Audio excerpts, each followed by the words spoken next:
Hello friends, welcome to my YouTube channel. आज हम पढ़ेंगे दृष्टांत कौशल का third lesson plan social studies का।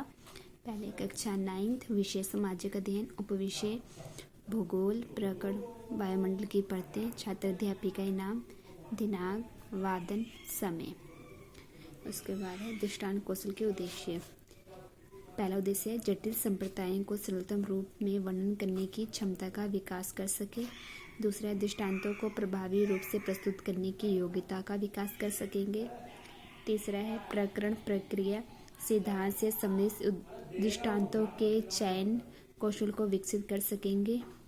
विषय वस्तु के प्रति छात्रों का ध्यान आकर्षित कर की योग्यता का विकास कर सकेंगे। पांचवा दृष्टांतों की सहायता से विषय वस्तु की व्याख्या करने की क्षमता को विकसित कर सकेंगे। उसके बाद आते हैं हमारे घटक। उदाहरण या दृष्टांत सुगम हो। दूसरा प्रत्यय प्रासंगिकता। तीसरा रोचक उदाहरण। चौथा उपयुक्त माध्यम। पांचवा उपयुक्त विधियां। छठवां छात्र सहभागिता। उसके बाद हमारा टेबल बनेगी ऐसे। पहले प्रश्न संख्या, फिर छात्र अध्यापिकाएं क्रियाएं, फिर छात्र क्रियाएं, फिर सहायक सामग्री, फिर घटक। पूर्व ज्ञान से आधारित क्वेश्चन पूछेंगे। वायुमंडल की कितनी परतें हैं? वायुमंडल की 5 परतें होती हैं। छात्र उत्तर देंगे। सहायक सामग्री हमने प्रश्नोत्तर विधि यूज करी है। वायुमंडल की परतों के विषय में आप क्या जानते हैं? चुप हो जाएंगे हमने। उसके बाद हम व्याख्या करेंगे और छात्र ध्यानपूर्वक सुनेंगे। हम निर्देश देंगे छात्रों को। वायुमंडल को तापमान तथा अन्य घटकों के आधार पर 5 परतों में बांटा गया है। क्षोभमंडल, इसको वायुमंडल की सबसे महत्वपूर्ण परत कहा जाता है।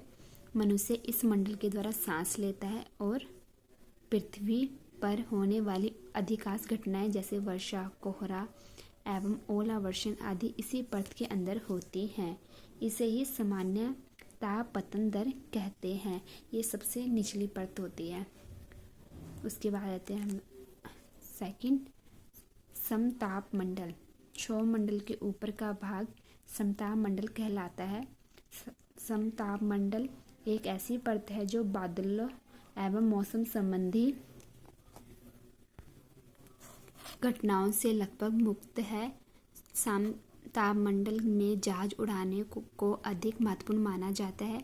इस मंडल में ओजोन की परत पाई जाती है। इस परतों का मुख्य कार्य सूर्य से निकलने वाली हानिकारक पराबैंगनी किरणों को अवशोषित करके हमारी रक्षा करना है। इसके बाद आ जाती है मध्यम मंडल। यह समताप मंडल के ठीक ऊपर 60 किलोमीटर की ऊंचाई तक फैली हुई है। जब उल्कापिंड अंतरिक्ष में प्रवेश करते हैं तो इस परत वह जल जाते हैं। जो उल्कापिंड होते हैं इस परत में मध्य मंडल में वो जल जाते हैं और ख़त्म हो जाते हैं। उसके बाद आते हैं हमारे आयन मंडल। इन परतों का प्रयोग रेडियो संचार के लिए होता है। पृथ्वी से प्रसारित रेडियो तरंगें इस परत द्वारा पुनः पृथ्वी पर परिवर्तित कर दी जाती है, जिसके फलस्वरूप रेडियो, टेलीविजन, टेलीफोन एवं संचार उपग्रह आदि की सुविधा प्राप्त होती है। उसके बाद है ब्रह्मंडल। वायुमंडल की सबसे ऊपरी परत यानी 640 किलोमीटर से ऊपर को ब्रह्मंडल कहा जाता है। यह वायुमंडल की पहली परत होती है। हीलियम और हाइड्रोजन यहीं से अंतरिक्ष में तैरती रहती है। पहले हम देख लेते हैं। हमने इसमें बोर्ड का भी यूज़ करा है और चार्ट का भी यूज़ करा है। अगर आपने चार्ट देखना है उसकी अलग से प्लेलिस्ट है, आप उसमें जाकर भी देख सकते हैं। घटक हम यूज़ कर रहे हैं सभी। और अभी ये आगे चलेगा। वायुमंडल की संरचना ऑक्सीजन और नाइट्रोजन की बनी होती है। यह साफ तथा शुष्क हवा का 99% है। यह nitrogen, oxygen, carbon dioxide, argon इत्यादि गैसें पाई जाती है। कार्बन डाइऑक्साइड बहुत कम मात्रा में पाई जाती है। यह पृथ्वी के द्वारा छोड़ी हुई ऊष्मा को अवशोषित करती है। इससे पृथ्वी का वातावरण गर्म रहे। जिससे उसके बाद हम छात्रों से क्वेश्चन पूछेंगे, रेडियो संचार के लिए किस परत का उपयोग किया जाता है। तो अगर उन्हें समझा होगा तो बताएंगे आयन मंडल का उपयोग किया जाता है। तो जैसे जैसे हम घटक यूज़ कर रहे हैं, ये टेबल हमने इसी तरह बनाने हैं। हम चाहे तो 2 पेज में बना सकते हैं, चाहे 1 पेज में। पीछे हमने 2 पेज में बना रखी है, आपने देखा ही होगा। उसके बाद आ जाती है हमारी अवलोकन सारणी। क्रम संख्या, घटक, निम्न, संतोषजनक, उत्तम, अत्युत्तम, सर्वोत्तम।